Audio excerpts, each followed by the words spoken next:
ಒಂದ್ ದಿವಸ ಒಳ್ಳೇದಾಗೆ ಆಗುತ್ತೆ ಆಯ್ತಾ. ನಮ್ಮ ಗಂಗಾಧರವರು ನಿಮ್ಗೆ ಯಾವತ್ತೂ ಸಪೋರ್ಟ್ ಆಗಿರ್ತಾರೆ. ಒಂದು ನಿಮಿಷ ಅಣ್ಣ, ನಾನು ಕೇಳ್ತೀನಿ, ಅದಾದ್ಮೇಲೆ ನೀವು ಹೇಳಿ ಅದಕ್ಕೆ. ಅಣ್ಣ, ನೀವು ಇವತ್ತು ಇಲ್ಲಿಗೆ ಬಂದಿರೋ ಉದ್ದೇಶ ಏನಣ್ಣ? ನಮ್ಮ ಫ್ರೆಂಡ್ ಅವ್ರದ್ದು ಬರ್ತ್ಡೇ ಇವತ್ತು, ನಂದಿಕಣ್ಣ. ಅವ್ರು ಯಾವಾಗ ಈ ಥರ ಜಾಗದಲ್ಲಿ ಮಾಡ್ತೀರಾ ಅಂತ ಹೇಳಿದ ತಕ್ಷಣ ನನಗೆ ತುಂಬ ಖುಷಿ ಆಯಿತು. ಆನೇಕಲ್ಲಿಂದ ನಾನು ಶೂಟಿಂಗ್ ಮುಗಿಸ್ಕೊಂಡು ಇಲ್ಲಿ ಹೋಗ್ಬಂದಿದ್ದೆ.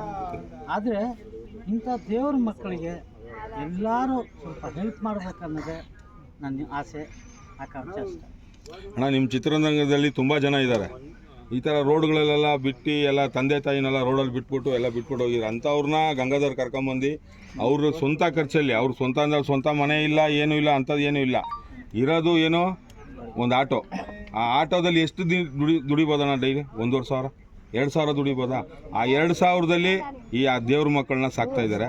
ನಿಮ್ಮ ಕಡೆಯಿಂದ ಅವ್ರಿಗೆ ಏನು ಪ್ರೋತ್ಸಾಹ ಕೊಡ್ತೀರಾ, ಬೇರೆಯವ್ರಿಗೆ ಏನು ಪ್ರೋತ್ಸಾಹ ಕೊಡ್ತೀರಾ, ಸ್ವಲ್ಪ ಹೇಳಿದರು. ನಾನು ಹೇಳೋದಿಲ್ಲ, ಮಾಡಿ ತೋರಿಸ್ತೀನಿ.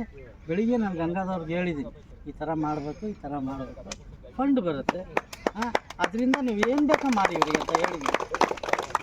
ಧನ್ಯವಾದಗಳಣ್ಣ.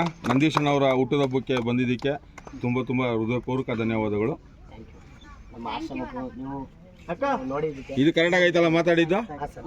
ಇದು ಮಾತಾಡೋದು